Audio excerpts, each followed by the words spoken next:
ప్రియమైన దేవుని పిల్లలందరికీ మన ప్రభు రక్షకుడిని యేసుక్రీస్తు నామంలో వందనములు తెలియజేసుకుంటున్నానండి. ప్రియమైన దేవుని పిల్లలారా, మన క్రైస్తవ జీవితంలోని లేదా ప్రపంచ మనుషుల జీవితంలోని ఒక బాధ్యత అనేది ఉంటుందండి. ఒక్కొక్కరికి ఒక్కొక్క విధమైన బాధ్యత ఉంటుంది. అలాగే క్రీస్తును ధరించుకున్న తర్వాత మనకి కూడా ఒక బాధ్యత దేవుడు అప్పచెప్పాడు. ఏంటి ఆ బాధ్యత అని అంటే, మనకి మార్కు సువార్త 16వ అధ్యాయము 15వ వచనమండి. మార్కు సువార్త 16వ అధ్యాయం 15వ వచనమండి. మరియు మీరు సర్వలోకమునకు వెళ్ళి సర్వ సృష్టికి సువార్తను ప్రకటించండి. మనకు చెప్పిన బాధ్యత ఏంటండి? సర్వలోకమునకు వెళ్ళి సర్వ సృష్టికి సర్వ మానవాళికి సువార్త ప్రకటించమని దేవుడు మనకి ఆజ్ఞ సెలవిస్తే, ఈ మాట చెప్పడానికి వెళ్తున్న ప్రతి ఒక్కరిని కూడా ఈ ప్రజలందరూ ఎందుకండి ఎంత ఇబ్బంది పెడుతున్నారు? నిన్నగాక మొన్న మన శ్రీకాకుళంలోని ఒక ప్రాంతంలోని క్రైస్తవ సహోదరులందరూ కూడా చక్కగా గ్రామానికి వెళ్ళి ఒక మంచి సంగతులు తెలియజేయడానికి, వాళ్ళకి చెప్పిన దేవుడు చెప్పిన బాధ్యత నెరవేర్చడానికి వెళ్తే వారిని దూషించి, వాళ్ళని హేళనగా మాట్లాడి, వాళ్ళని ఇబ్బందికరంగా చేసి, వాళ్ళని ఎలాగంటే వాళ్ళు పట్టుకున్న ఫ్లెక్సీలు కటౌట్లు సమస్తము లాక్కొని వాళ్ళు జై భారతమాత జై భారతమాత అని అనమన్న తర్వాత అనిన తర్వాత కూడా వాళ్ళు కడుపు మంట చల్లారక, వాళ్ళకి కోపము ఇదవ్వక, వాళ్ళ క్రూరత్వము మరి తట్టుకోలేక ఇదిగా ప్రవర్తించి ఆ ఉన్న దేవుడు మాటలు విలువైన మాటలు రాసిన ఫ్లెక్సీ కటౌట్లని అగ్గి పెట్టి కాల్చివేశారండి. ఇది ఎంత దయానకమైన స్థితి అంటే, భిన్నత్వంలో ఏకత్వముగా సర్వ మతాలు కూడా చక్కగా నివసించే భారతదేశంలోని ఇలాంటి ఘటన జరగడము చాలా విషాదకరమైనది. ఏమండి, వారు చేసిన వారి కనీసం మానవత్వం ఉందా? ఎవరు చక్కగా చెప్పారు కదా, రాజ్యాంగం ఇచ్చింది కదా, చక్కగా రాజ్యాంగం చెప్పింది కదా, ఎవరి మతాల్ని వాళ్ళు ప్రకటించుకోవచ్చు, స్వేచ్ఛగా బోధించుకోవచ్చు. అందులో ఏమైనా పొరపాట్లు ఉంటే మీరు చెప్పమన్నారు తప్ప కానీ ఆపమని ఎవ్వరూ చెప్పలేదండి. మా దేవుడు బైబిల్లో పర్మిషన్ ఇచ్చాడు. దేవుడు మాట క్రీస్తు సర్వలోకానికి వెళ్ళి సర్వ మానవాళికి సువార్త ప్రకటించమని దేవుడు చెప్పాడు. చక్కగా భారతదేశంలో చూస్తే వాళ్ళు భిన్నత్వంలో ఏకత్వంలో రాజ్యాంగం ఇచ్చింది మాకు. చక్కగా వాక్య మన దేవుడిని నమ్ముకున్న దేవుడిని ప్రకటించవచ్చని చెప్పింది. కానీ మీరెందుకండి ఇలాగ ఆపుతున్నారు? ప్రియమైన దేవుని అందులో ఒక వ్యక్తి చాలా బాధాకరమైన మాట్లాడుతున్నాండి. ఏమండి, యేసు రక్తమే మాకు పాపం క్షమాపణ పెడతాదా? ఆ రక్తం పీల్చుకున్న వాళ్ళగా మీరెందుకు వచ్చారు? మీరు ఈ ఊరిని రక్త పిచాచిలా పీడిస్తున్నారేటని అని చాలా వ్యంగ్యంగా చాలా అసహ్యంగా మాట్లాడుతున్నాడండి. ప్రియమైన దేవుని పిల్లరా, ఆలోచించండి. ఏమండి, ఎంత మంచి మాట దేవుడు ఆ రక్తం గురించి రాయించారు. చూద్దామా? బైబిల్లోకి వెళ్ళి మనం చూస్తుంది 1 పేతురు పత్రిక 1వ అధ్యాయము. ఆ మాట విన్నవాడు ఆలకించాలి, ఆ మాట విన్నవాడు వినాలి. ఎందుకు ఆ మాట నువ్వు పలికావంటే ఆయన రక్తం ఎంత విలువైనదో తెలుసుకోవాలి కదా నువ్వు. 1 పేతురు పత్రిక 1వ అధ్యాయము 19వ వచనము. 1 పేతురు పత్రిక 1వ అధ్యాయము 19వ వచనము.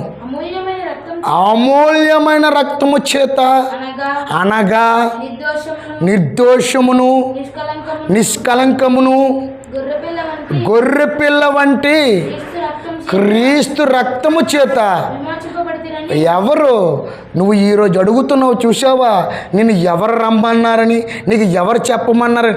నిన్ను కూడా ఆ రక్తమే పాపము తీస్తుందయ్యా. అది ఏ రక్తము? అమూల్యమైన రక్తము, నిష్కపటమైన రక్తము, నిర్దోషమైన రక్తము.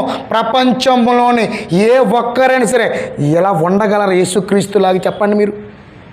మీరు ఎంతోమందిని చూసి ఉండొచ్చు, ఎంతోమందిని వినుండొచ్చు, కానీ ప్రపంచంలోని యేసు క్రీస్తు అంత మహనీయుడైన గొప్ప వ్యక్తి మీరు ఎవరిని చెప్పగలరా? అని రక్తం గురించి చెప్తానండి. రక్తము ప్రాణానికి ఆధారమండి. ఏమంటే ఒక వ్యక్తికి రక్తం ఇస్తే నువ్వేమంటావు? ఎంత మంచి పని చేసావంటావు. రక్తదానం అన్ని దానముల కంటే గొప్పదిగా పొగుడుతావు నీవే. ఏమని? ఒక వ్యక్తి నుండి మరొక వ్యక్తికి రక్తము ఇచ్చి ప్రాణము కాపాడితే గొప్పవాడు అంటావు. ఏమండి ఆ వ్యక్తి నుండి రక్తం ఇస్తేనే ఒక మనిషి కాపాడబడుతున్నట్టు నువ్వు ఎలాగైతే అనుకుంటున్నావో ఒక మనిషి రక్తమే ప్రతి మనిషి పాపాన్ని కూడా కడుగుతుందని కూడా ఖచ్చితంగా నువ్వు నమ్మాలి. నమ్మి తీరాలి నువ్వు ఖచ్చితంగా. ఒక మనిషి రక్తమే మరొక మనిషి రక్తంకి కాపాడబడడానికి ఎంతో ప్రాణాలు నిలబెడుతుందని నువ్వు నిజం గ్రహించావు కనుక అలాంటిది యేసు రక్తము పరిశుద్ధ రక్తమేండి, విలువైన రక్తమేండి. అలాంటి రక్తము ఎవ్వరికీ లేదండి. అంత గొప్ప రక్తంతో ప్రపంచ మానవాళ్ళందరూ కూడా విమోచన కలిగిస్తున్నాడండి యేసుక్రీస్తు వారు. నీకు అర్థమవుతుందయ్యా? గ్రహిస్తున్నావా? ఎందుకయ్యా యేసుక్రీస్తుని అలా తోలలాడుతున్నావు? రక్తం గురించి చాలా వ్యంగ్యంగా మాట్లాడుతున్నావు. ఇంకో మాట చూద్దాం ప్రియమైన దేవుని పిల్లరా, ఇంకో మాట చూసుకుందాం మనం. 1 కొరింథీ పత్రిక 15వ అధ్యాయము 3 నుండి 4 వరకు మనం చదువుకున్నట్టుగైతే 1 కొరింథీ పత్రిక 15వ అధ్యాయము 3, 4 మనం చదువుకుందాం ప్రియమైన దేవుని పిల్లరా. నాకు ఇయ్యబడిన ఉపదేశమును బట్టి మొదట నీకు అప్పగించితిని, అదేమనగా లేఖనముల ప్రకారము క్రీస్తు మన పాపములేండి. ఇది లేఖనముల ప్రకారం ఏంటి? మొదట మానవుడు పుట్టిన మొదలుకొని నేటి వరకు కూడా ప్రతి ఒక్కరి గురించి కూడా లేఖన ప్రకారముగా మన పాపముల నిమిత్తమే మృతి పొందారండి. ఎవరు? యేసుక్రీస్తు అండి. ఎవరండి మరణిస్తారు? మీరు ఒక మంచి మాట అడుగుతారండి. ఏమండి యేసుక్రీస్తు ఎక్కడో పుట్టాడండి 2024 సంవత్సరాల క్రితము. మేము చూస్తే ఇప్పుడు పుట్టాము కాదండి. మా పాపాల గురించి ఆయనేమి మనకి విమోచన కలిగి చేస్తారు. మా పాపాలు ఎలా తీయగలడని మీరు నన్ను ప్రతి ఒక్కరు ప్రశ్నిస్తున్నారండి. ప్రశ్నించిన వారందరూ కూడా సూటిగా అడుగుతున్న ప్రశ్న ఏంటంటే, ఏవండి నువ్వు నమ్ముకున్న వాటిలోని కానీ ఎవరైనా నమ్ముకున్న వాటిలో కానీ ఒక కోడినో మేకనో బలి ఇస్తున్నప్పుడే, బాగా వినాలండి, మేకనో కోడినో బలి ఇస్తున్నప్పుడే నీ పాప క్షమాపణ వస్తుందని నువ్వు నమ్ముతున్నావా? నమ్ముతున్నావు కనుక ఇన్ని చేస్తున్నావు నువ్వు. కాదంటారండి. ఏ మతంలో చూసుకోండి, ఎనీబడి ఏ మతంలో చూడండి, ఎవరినైనా చూడండి, వాళ్ళు ఎందుకు బలి అర్పిస్తున్నారు ప్రతి జీవుని మూగజీవిని అని అంటే మా కుటుంబం క్షేమ కోసము, మా కుటుంబము పాప పరిహార బలి అని అంటావు చూసావా? మరి ఎందుకు ఇస్తున్నావు? ఇది కోడి వలన మేక వలన నీకు పాప క్షమాపణ దొరుకుతుందన్నప్పుడు పరిశుద్ధుడు, నిర్దోషుడు, నిష్కపటుడు ఈ మనుషులు అటువంటి వారు ఎవరు లేరు. నాలో పాపముందాన్ని చూపించిన వారు ఎవ్వరూ లేరని ఆ కాలంలో చెప్పాడు. అలాంటి వ్యక్తి మనందరి గురించి భూమి మీదకి వచ్చి మరణించాడంటే నీ పాపము తీయలేడంటారా? చెప్పండి, ఆలోచించండి ప్రియమైన దేవుని పిల్లరా. పాపము తీయలేదంటారా? తీయాలి. మళ్ళీ చదువున నా మాట మొదటి నుండి. అంత నాకు ఇయ్యబడిన ఉపదేశమును మొదట నీకు అప్పగించితిని, అదేమనగా లేఖనముల ప్రకారముగా క్రీస్తు మన పాపముల నిమిత్తము మృతి పొందెను, సమాధి చేయబడను, లేఖనముల ప్రకారంగా 3వ దినమున తిరిగి లేపబడను. ఇది నిజంగా ప్రతి ఒక్కరు కూడా నమ్మవలసిందండి. నమ్మరంటావా? దానికి మంచి ప్రకృతిని చూపించగలవండి. మీరు దేంటిలో కూడా క్రైస్తవుడితో మీరు నిలవలేరండి. దేనితో సరే తోగలేరండి. ఆయన రక్తం విలువైనదండి. ఆయన మన పాపాల నిమిత్తం మరణించండి, సమాధి చేయబడి 3వ దినం నేను ఎలాగైతే లెగిస్తానో మీరందరూ లెగిస్తారని చక్కగా సెలవించండి. నీతిగా నిజాయితీగా మంచిగా బ్రతకండి అంటే మీకు ఎందుకయ్యా అంత రోషం వచ్చేస్తుంది? ఏమైనా చేయమని బూతులు ఆడమని మీ ఇంటికి వచ్చి చెప్పాము? ఏమైనా మందు తాగమని చెప్పామా? రికార్డింగ్ డ్యాన్సులు వేయమని చెప్పామా? ఏం చెప్పాము? మంచిగా ఉండండి, కుటుంబాలన్నీ కూడా కలిసి ఉండండి, ఒకరి మీద ద్వేషాలు పెంచుకోకండి, న్యాయంగా నీతిగా బ్రతికి అందరితోటి శబ్బాస్ అనిపించుకోండి. అలా అనిపించుకున్నవాడే దైవత్వం అని దేవుడు క్రీస్తు చెప్పాడని చెబుతున్నామండి. అదే కదని చెప్పాము. నమ్మవా? వినవా? నీలాంటి వారి గురించి మళ్ళీ అదే మార్కు సువార్త 16వ అధ్యాయము 15వ వచనం చివరిగా మాట చూద్దామండి. కిందకి మాట నాన్న. అదే మార్కు సువార్త 16వ అధ్యాయము 16వ వచనము చూద్దామండి. మీలాటల గురించి నమ్మను, వెళ్ళిపోండి, మీరు ఇలాంటి వారు అలాంటి వారు అని మాటలు విసిరేస్తున్నావు కదా. అలాంటి వారి గురించి దేవుడు మళ్ళీ రాయించాడు.